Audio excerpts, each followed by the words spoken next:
Here's your NBC26 update. I'm Nina Sperano.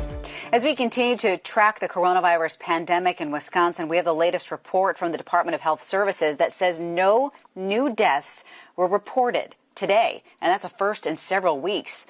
The report released this afternoon shows 203 more cases have been reported to health officials, bringing the total number of cases in Wisconsin to just over 21,000.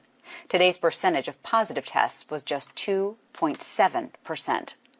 If you're still waiting on your coronavirus stimulus money, is it possible you threw it away?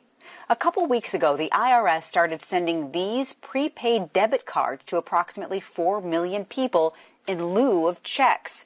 But it seems some have mistaken the legit cards for a scam. If you threw your card away or think it was lost or stolen, you can call 800-240-8100. In other news today, one person is killed and 5 others were injured in a crash involving 2 vehicles Sunday afternoon in Door County. The sheriff's office responded to a crash reported on South Bay Shore Drive in the village of Sister Bay just after 1 p.m. According to police, an SUV driven by a 75-year-old man from Janesville crossed the center line on the road and struck another SUV driven by a 64-year-old woman. Both vehicles had 3 passengers and all were injured. Police say one of the passengers, an 89-year-old woman from Sturgeon Bay, died from her injuries. That crash is still under investigation.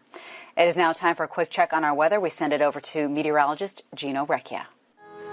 Well, it looks like it's going to be a very toasty afternoon. Temperatures have climbed up into the upper 80s and lower 90s away from the lakeshore with plentiful sunshine across northeast Wisconsin. We're going to stay quiet for the time being, but we are tracking some changes in the forecast. We are watching showers and thunderstorms from the remnants of Tropical Depression Cristobal that'll be lifting up to the north tomorrow evening in the form of showers and thunderstorms. And these will cause some brief heavy downpours at times, and also there is a marginal risk for severe storms, so something to monitor as we get into the afternoon and evening.